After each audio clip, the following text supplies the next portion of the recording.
లక్ష్మణ ముదిరాజు గారు Telangana Mudiraj joint action committee chairman వారు మాట్లాడిన తర్వాత తీర్మానం చేయడం జరుగుతుంది. బీసీ మిత్రులారా,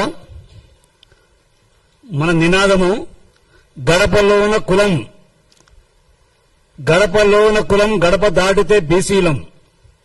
ఇదే నినాదం. గడపలో ఉన్న కులం గడప దాటితే బీసీలం. ఈ ప్రభుత్వానికి ఒక చిన్న హెచ్చరిక. ఇంత జరుగుతున్న కోకాపేటు ఆ భూమిలో వచ్చేటువంటి అన్యాయాలను ప్రభుత్వం తెలియదా అని ప్రశ్నిస్తా ఉన్నాం. ఫస్ట్ బీసీ సంక్షేమ మంత్రి గారు పొన్నం ప్రభాకర్ గారు తెలియదా? ఇదంతా గూడు పుటాలా, ఒక దొంగ ముఠా ఇది. కాబట్టి బీసీలందరూ కలిసి ఏకమై వాళ్ళ భర్తను పెట్టినప్పుడే వాళ్ళు అనుకుంటా ఉండొచ్చు ఇక 3 సంవత్సరాలు మాకు ఎన్నికలని చెప్పేసి. ఇప్పటి నుంచే మేము ఆ యొక్క కౌంటింగ్ స్టార్ట్ చేస్తాం. దయచేసి ఇప్పటికైనా ప్రభుత్వం కళ్ళు తెరిచి కురుమల ఉన్నటువంటి అన్యాయాన్ని అక్కడ అరికట్టాలి. ముద్రాలుగా జరుగుతున్న అన్యాయాన్ని దాన్ని వెలుగులోకి తీయాలి. ఇంకా అనేక రకాలైనటువంటి కుల సంఘాలు కూడా మీరు శ్రద్ధ తీసుకొని వాటిపై చర్యలు తీసుకోవాలని చెప్పి ప్రభుత్వానికి ముద్రా యొక్క జేఏసీ బీసీల యొక్క ఐక్యత తరపున మేము డిమాండ్ చేస్తా ఉన్నాము. రెండవది, రేపు కోకాపేటు మేము ఒక పిలుపు ఇవ్వడం జరిగింది. హలో ముద్ర, చలో కోకాపేట్, హలో బీసీ, చలో కోకాపేట్ అని చెప్పేసి నిన్న మా విఠల్ గారు రేపటి మేము ఆల్రెడీ రేపు సండే నాడు అందరం అనుకున్నాము.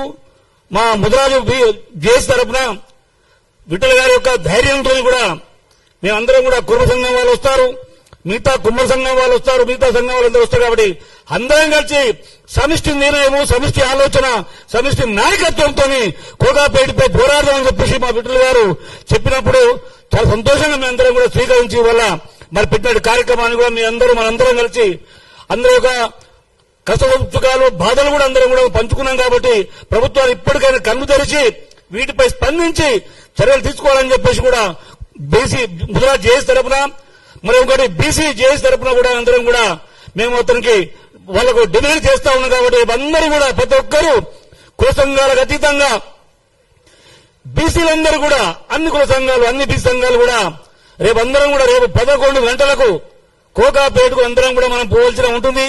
అక్కడే భోజన కార్యక్రమం కూడా మా విఠల్ గారు మరి అరేంజ్ చేయడం జరిగింది. కాబట్టి అక్కడ ప్రెస్ మీడియా ఉంటుంది, మన యొక్క అభిప్రాయాలు కూడా ఆ వేదిక నుండి మనము తెలియజేస్తాం. కాబట్టి అందరం కూడా రేపు 11 నుంచి 12 లోపల అక్కడ అందరం ఉండాలని చెప్పేసి మరొక్కసారి మీ అందరికీ తెలియజేస్తూ ఈ మీడియా ద్వారా రానటువంటి వాళ్ళకు, మీ సంఘాలకు, కుల సంఘాలకు కూడా ఈ మీడియా ద్వారా వాళ్ళని ఒకటి మేము విజ్ఞప్తి చేస్తా ఉన్నాం. కాబట్టి అందరూ కూడా రేపు 11 నుంచి 12 లోపల అందరం ఇక్కడ మనం ఏకమవుతాం. కాబట్టి కోకాపేటకు రావాల్సిందిగా మరొక్కసారి మీ అందరూ వేడుకుంటూ ముద్రా యొక్క జేఏసీ తరపున, బీసీ జేఏసీ తరపున విన్నవించుకుంటాము. జై బీసీ.